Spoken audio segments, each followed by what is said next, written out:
दोस्तों नमस्कार, मैं विक्रम सिंह अपने चैनल हेल्थ स्टार इंडिया पर आप सभी दर्शकों का स्वागत करता हूं। दोस्तों, हमने पिछले वीडियो में डॉक्टर श्रीमान रामलाल जी ओड़ा जी से हार्ट अटैक से जुड़ी कुछ महत्वपूर्ण जानकारी आप लोगों तक पहुंचाई थी। इसी कड़ी में आज हम आगे बढ़ते हुए ब्लड प्रेशर के बारे में कुछ जानकारी साझा करते हैं। डॉक्टर साहब नमस्कार। नमस्कार दोस्तों। सर, सबसे पहले आप अपने परिचय से अवगत करवाएं। हाँ, अभी मैं डॉक्टर रामलाल फ्रॉम दायल हॉस्पिटल कार्डियोलॉजिस्ट। आज हम विक्रम जी के साथ में हाई ब्लड प्रेशर, जिसको अलग अलग भाषाओं में अलग अलग नाम दिया जाता है, जैसे उच्च रक्तचाप, हाइपरटेंशन, बीपी होना, बीपी हाई होना, लो होना, उसी पे हम आज चर्चा करेंगे। विक्रम जी आप लोगों के क्वेश्चन पुट करेंगे और मैं उनके अच्छे से जवाब देने की कोशिश करूँगा। तो डॉक्टर साहब, ब्लड प्रेशर क्या है, सिस्टोलिक और डायस्टोलिक ब्लड प्रेशर क्या है, थोड़ा अपने दर्शकों को बताइए डॉक्टर साहब। ब्लड प्रेशर या रक्त दाब हमेशा जब भी नापते हैं मशीन में दो वैल्यू आती हैं। एक आती है ऊपर वाली वैल्यू, एक होती है नीचे वाली, जैसे हम जनरली भाषा में बोलते हैं। तो ऊपर वाली जो वैल्यू होती है 120, 130, 140 वाली, ये हमेशा सिस्टोलिक होती है। सिस्टोलिक ब्लड प्रेशर होता है जो हार्ट के पंप करने से जो प्रेशर बनता है।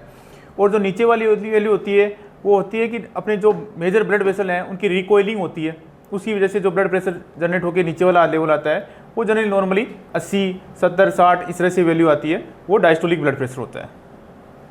तो डॉक्टर साहब, हाई ब्लड प्रेशर और लो ब्लड प्रेशर के साथ कौन कौन सी स्वास्थ्य की समस्याएं जुड़ी हुई हैं? हाई ब्लड प्रेशर को हम मेडिकल की भाषा में जनरली हाइपरटेंशन बोलते हैं। नॉर्मल भाषा में जैसे उच्च रक्तचाप हिंदी में बोल दिया, या बीपी रहना बोल दिया। देखो, बीपी तो सभी के रहता है, बीपी मतलब ब्लड प्रेशर, वो तो हर एक जिंदा इंसान की है कि वो उसका बीपी रहेगा 120 है, 180, 120, 170। लेकिन वो जब बढ़ जाता है एक लिमिट के बाद तो उसको हम हाइपरटेंशन बोलते हैं। हाइपरटेंशन के बहुत सारे नुकसान हैं। हाइपरटेंशन ना केवल हार्ट को नुकसान पहुँचाता है बल्कि दूसरे जो ऑर्गन है हमारे, गुर्दा है, जिसको हम किडनी बोलते हैं अंग्रेजी में, दिमाग है जिसमें कई बार स्ट्रोक हो जाता है। आप अक्सर सुनते होंगे कि उसके दिमाग की नस फट गई। और ऐसे ही हार्ट के अंदर कई बार हार्ट अटैक होना, कई बार दिल फेल हो जाना, जिसको हम हार्ट फेलियर बोलते हैं, ये सब कॉमनली ब्लड प्रेशर हाई होने की वजह से होने वाली बीमारियां हैं। और हाई ब्लड प्रेशर की वजह से ही जो अपने रक्त की धमनियाँ होती हैं, आर्टरीज होती हैं, उनमें कोलेस्ट्रॉल जमता रहता है और बहुत सारी नसें ब्लॉक हो जाती हैं। वो ब्लॉक जिस भी अंग की ब्लॉक होती हैं, जैसे पैर की ब्लॉक हो गई तो पैर के अंदर गैंग्रीन हो जाएगा, गुर्दे की ब्लॉक होगी तो गुर्दे में दिक्कत आ जाएगी। इसी तरह से कई बार आँख की रोशनी भी चली जाती है। तो ये सब जो दुष्परिणाम है वो हाई ब्लड प्रेशर की वजह से होते हैं।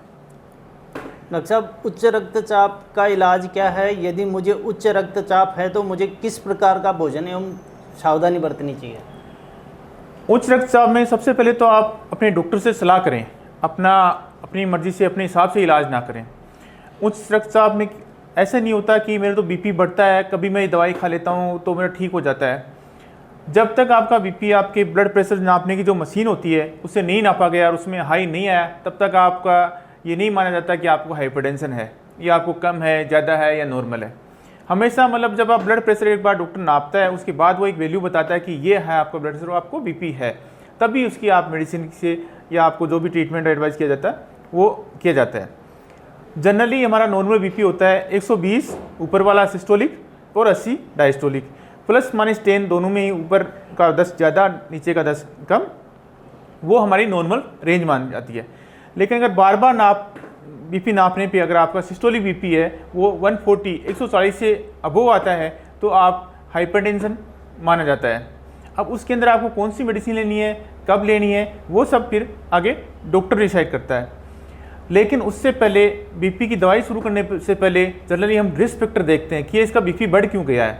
बहुत बार ऐसा होता है कि आपके लाइफ में कुछ स्ट्रेस चल रहा होता है, कई बार कुछ बिजनेस में लॉसेस हो गया, कई बार कुछ फैमिली मेम्बर का लॉस हो गया, कई बार कुछ और सारी कोई एग्जाम का टेंशन हो गया। कई बार ये होता है कि ब्लड प्रेशर नापने के दौरान ही आप कहीं से दूर से बाहर से चल के दौड़ के आए हो, आपने बाहर कुछ चाय को भी पिया, आपका बीपी नापा और बीपी हाई आ गया। तो ये सब चीज़ें हम रूल आउट करने के बाद ही उनकी दवाई पे जाने की सोचते हैं। हमेशा जनरली हम ये समझाते हैं कि आप पहले भाई अपना स्ट्रेस कम करो, आप रोज़ डेली वॉक करना शुरू करो, खान पान में थोड़ा सा चेंज करो जिसमें नमक का सेवन कम करो। और इन सब के बाद भी अगर बीपी बढ़ा हुआ रहता है तो अलग अलग स्टेज 1, स्टेज 2, स्टेज 3 बीपी की हैं, उसके हिसाब से मेडिसिन शुरू करी जाती है। क्या कोई दवा भी ब्लड प्रेशर बढ़ने या कम होने का कारण बन सकती है? बिल्कुल, बहुत सारी दवाएं हैं जिनका साइड इफ़ेक्ट होता है ब्लड प्रेशर, और लंबे टाइम तक वो दवाएं चलती हैं तो उनसे बीपी बढ़ जाता है। लेकिन मोस्ट ऑफ टाइम वो दवाएं होती हैं वो दूसरे जो, जैसे एक रीनल ट्रांसप्लांट वाले को लोगों को दवाएं चलती हैं, ऐसी कुछ एसेंशियल दवाएं होती हैं जो लेना ज़रूरी होता है। लेकिन जो मोस्टली एक मेडिसिन ऐसी है जिसको मोस्टली एब्यूज़ बोलते हैं, उसका मिसयूज़ किया जाता है, वो है स्टीरॉयड। स्टीरॉयड के आपने अलग अलग नाम सुने होंगे, जैसे कि डेक्सोना का इंजेक्शन लग गया, हाइड्रोकोड का इंजेक्शन लग गया, या टेबलेट के रूप में दे देते हैं कि बेटनोवेट की टेबलेट दे देते हैं। बहुत सारे जो जोला छाप लोग होते हैं वो आपको तुरंत फ़ायदा देने के लिए ऐसी दवाएं देते हैं। वो दवाएं मोस्टली एक हाइपरटेंशन का कारण बनती हैं, और इन दवाओं से जितना हो सकता है उतना बचना चाहिए। ब्लड प्रेशर का मुख्य कारण क्या है? ब्लड प्रेशर का हार्ट से क्या संबंध है डॉक्टर साहब? देखो, ब्लड प्रेशर को जो प्रेशर जनरेट होता है ना, उसमें हार्ट का और ब्लड वेसल जो आर्टरीज होती हैं, अपनी जो ले जाने वाली नसें होती हैं, उनका रोल होता है।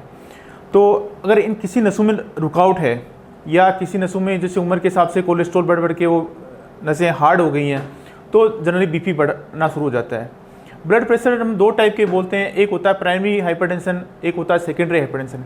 प्राइमरी हाइपरटेंशन जनरली ये होता है कि इसके अंदर हमें एक कोई कोज नहीं मिलता कि इस वजह से ये बीपी हुआ है, और मोस्टली वो 80% केसेस में उसको एसेंशियल हाइपरटेंशन बोलते हैं। उसका अगर एक लिमिट के बाद बढ़ रहा है तो ट्रीटमेंट शुरू कर देते हैं।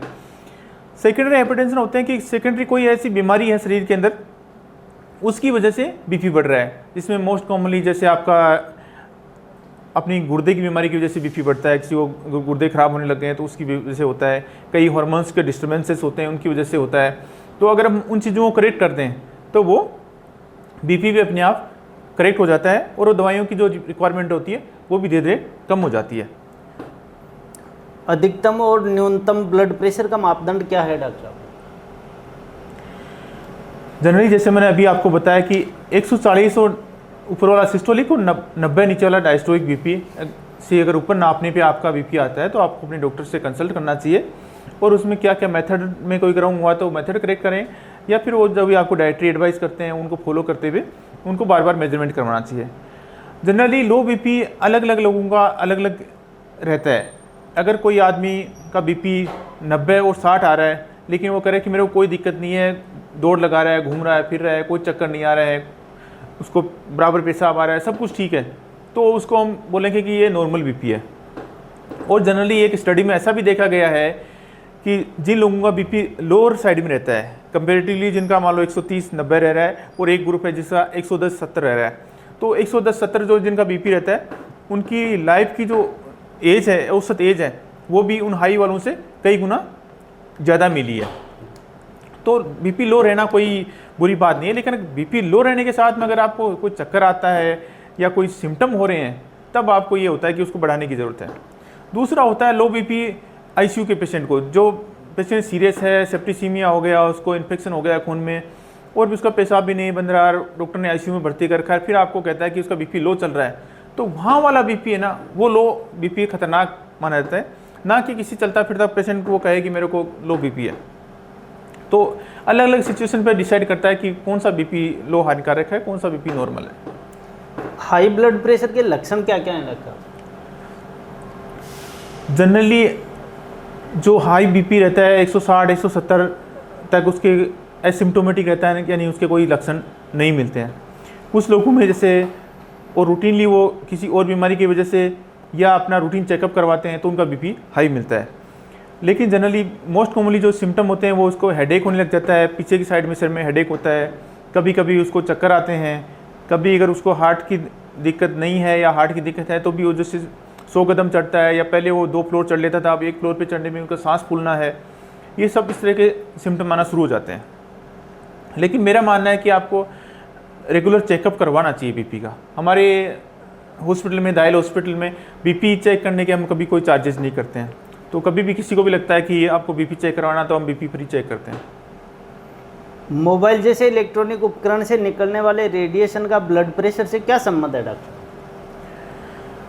देखो, रेडिएशन के बारे में बहुत सारी स्टडीज़ हैं, वो हर एरिया में हार्मफुल है। चाहे आप ब्लड प्रेशर की बात करो, चाहे मेंटल पीस की बात करो, डिप्रेशन की बात करो। तो मैं तो इसको एकदम से अलग लेके कि रेडिएशन से ही बीपी बढ़ रहा है ऐसा ना देख के एक कंबाइंड रूप में देखता हूँ। अगर कोई रात को 12-12 1-1 बजे तक मोबाइल चला रहा है, मोबाइल स्क्रीन पे रख रहा है, तो ऑब्वियसली उसको हेडेक भी होगा, उसका ब्लड प्रेशर भी बढ़ेगा, उसके जो भी उसका रिदम है एक स्लीप का वो डिस्टर्ब होगा। तो इन सब चीज़ों को मिला के देखते हैं तो डेफिनेटली वो बहुत हार्मफुल है। एक जो स्क्रीन टाइम बोलते हैं इसमें कि है ना, आपका लैपटॉप का हो या मोबाइल का को जो स्क्रीन है, ये स्क्रीन टाइम कम से कम होना चाहिए। वो जितना कम करते हो उतना ही अच्छा, ब्लड प्रेशर भी अच्छा रहता है और ओवरऑल हेल्थ भी अच्छी रहती है। ब्लड प्रेशर से संबंधित अपने दर्शकों को आप क्या सलाह देना चाहेंगे डॉक्टर साहब? देखो, हेल्थी खाओ और हेल्थी वो करो। इसमें रहता है कि खाने में एक डेस डाइट बोलते हैं, जिसमें फ्रेश फ्रूट, वेजिटेबल लो, जो भी तली भुनी चीज़ें हैं या जो प्रोसेस्ड फूड है, जैसे कहो कि पिज़्ज़ा है, समोसा है, कचौरी है, इनको जितना कम कर सकते हो उतना कम करो, अवॉइड करो। किसी भी तरह का स्मोकिंग है, तंबाकू, चाहे टोबैको च्यूइंग है, इन सबको बिल्कुल स्टॉप करो। अल्कोहल का जो इंटेक है उसको मिनिमम करो। इसी तरह के कुछ वो लाइफस्टाइल मॉडिफिकेशंस बोलते हैं इनको, ये अपने जीवन में शामिल करेंगे तो ब्लड प्रेशर है तो कंट्रोल रहेगा, और नहीं है तो वो नहीं होगा। तो दोस्तों, आज हमने डॉक्टर रामलाल जी ओला द्वारा ब्लड प्रेशर से संबंधित महत्वपूर्ण जानकारी आप लोगों तक पहुंचाने का प्रयास किया है और आगे भी प्रयास जारी रहेगा। आप सभी दर्शकों से निवेदन है कि आप हमारे Facebook page, YouTube channel health star India को लाइक, फॉलो, सब्सक्राइब एवं शेयर जरूर करें। डॉक्टर रामलाल जी ओला एवं सभी दर्शकों का हमारी तरफ से धन्यवाद, आभार। राम राम जी डॉक्टर साहब। राम राम जी। Thank you.